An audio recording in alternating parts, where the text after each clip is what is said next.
आदाब नाजरीन, आप पेशिन सरस देख रहे हैं और मैं हूँ आपके साथ इमरान बढ़ाना। दिन भर की तमाम बड़ी खबरें लेकर मैं आपकी खिदमत में हाजिर हूँ। आइए शुरुआत करते हैं इस बड़ी खबर से। दिल्ली के जंतर मंतर में हफ्ते के रोज़ सैकड़ों मुजाहिरीन ने काकरोच जनता पार्टी के बैनर तले एहतजाज किया और मरकजी वज़ीर तालीम धर्मेंद्र प्रधान के इस्तीफ़ा का मुतालबा किया।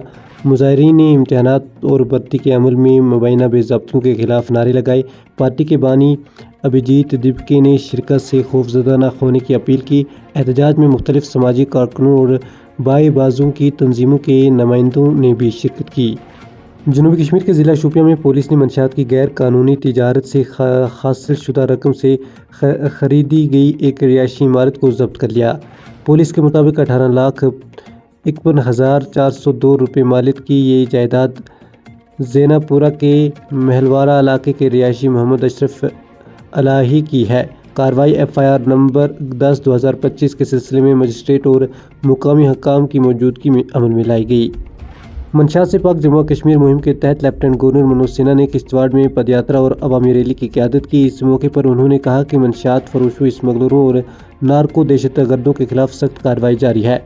उन्होंने अवाम, उस्तादिज़ा, मजहबी रहनुमाओं और सिविल सोसाइटी से अपील की कि वो नौजवान नस्ल को मंशियात के ख़तरे से बचाने के लिए मुत्तहद होकर किरदार अदा करे।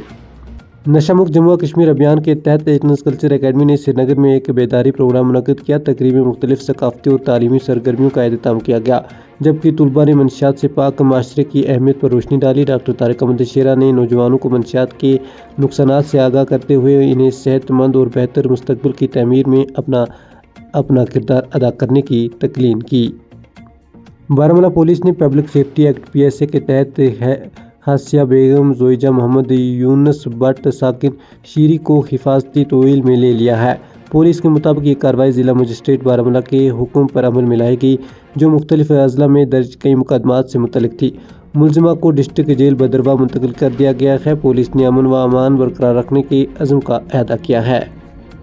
पीपल्स कॉन्फ्रेंस के सदर और हिंदवाड़ा से रकन असम्बली सजाद गनी लोन ने PDP सदर महबूबा मुफ्ती की जानिब से एम्स अवंतीपुरा में जायज़ा इजलास की सदारत पर सवाल उठाया है। उन्होंने कहा कि मंतखब रकन असम्बली न होते हुए सरकारी इजलास की सदारत करना आईनी तौर पर मुनासिब नहीं। सजादलों ने खबरदार किया कि इससे एक गलत मिसाल कायम हो सकती है। ज़िला कुपवाड़ा के रिहायशियों और सियाहती शोबे से वाबस्ता अफराद ने लेफ्टिनेंट गवर्नर मनोज सिन्हा से अपील की है कि बंगस वैली को दोबारा सियाहों के लिए खोला जाए, ताकि मुल्क भर से सियाह इस खूबसूरत वादी का रुख कर सके। मुसलसल बंदिश से रोज़ी मुतासर हो रही है। बंगस वैली शुमाली कश्मीर का अहम सियाती मुकाम है, जो गाइड्स, ट्रांसपोर्ट और दीगर अफराद के लिए रोज़गार फराहम करता है। नाजरीन, ये थी दिन भर की तमाम बड़ी खबरें। इंशाल्लाह कल आपसे दोबारा मुलाकात होगी। तब तक के लिए अल्लाह हाफिज़।